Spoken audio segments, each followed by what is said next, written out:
This is crushing liability. I don't know how else to say it. We used to worry about Arizona, we used to worry about the United States. Now I'm worried we're gonna run afoul of a law in some county in Louisiana or Colorado that I've never even heard of. It's one thing to say you're not complying correctly. It's another to be effectively called a criminal for failure to comply with something that is so complex that you can't do it reasonably. If we make a mistake, even unwittingly, without realizing we have an obligation we don't know or understand, we're fully liable for that, not only as a business, but as the individual owners of that business. That keeps me up at night.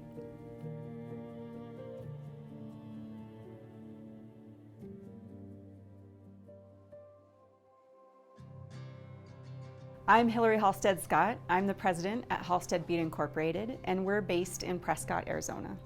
We're a second-generation family business, so my parents actually started the company back in the early 70s. Over time, the business became predominantly wholesale, and in the early years, we were a catalog mail-order company. You know, back in the days before the internet, it was all catalog and a 1-800 phone line. We adapted pretty early to the internet, and today, it's almost everything we do is through the website.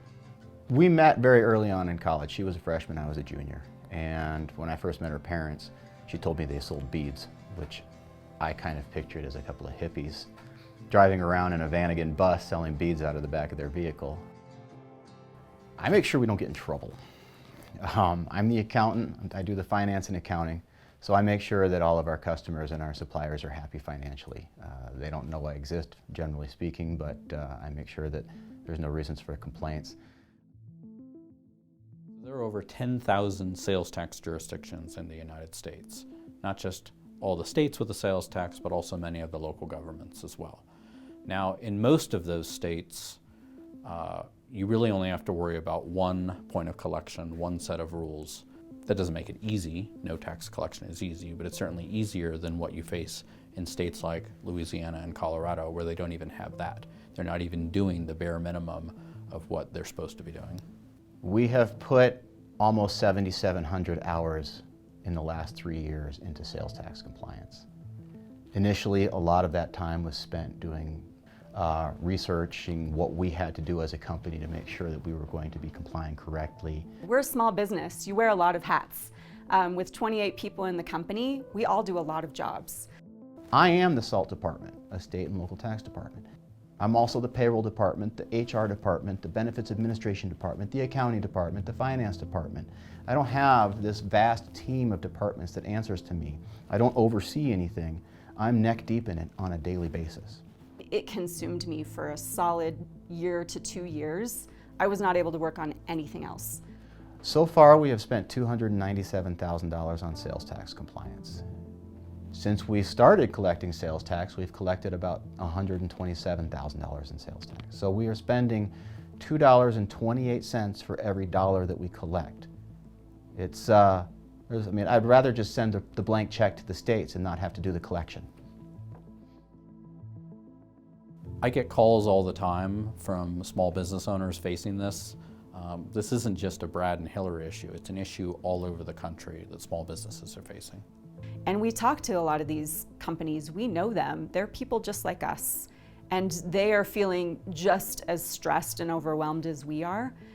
They feel just as threatened by the liability of all these different states and jurisdictions. We need to see meaningful reform. And if a lawsuit is the best way to move that forward, then we'll do it. Through connecting with NTUF and other organizations, we learned there are ways to use lawsuits to advocate for change, to advocate for simplicity.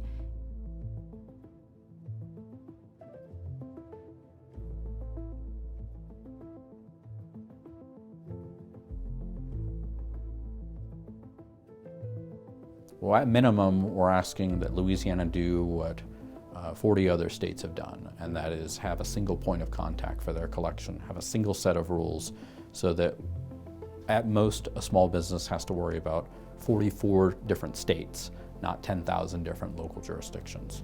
But really we need to go even further, and that's what we're working on at the National Taxpayers Union Foundation, of what we can do to improve the sales tax collection system so that it's not an albatross around small businesses' necks. unfortunately, what I see is that they're criminalizing small business normalcy because we're not so sophisticated as to be able to operate like an Amazon or a Walmart would. We don't have the tools, we don't have the resources, but we still have the same compliance demands. And it's overwhelming. And at times I fear for the future of our small business and a lot of others.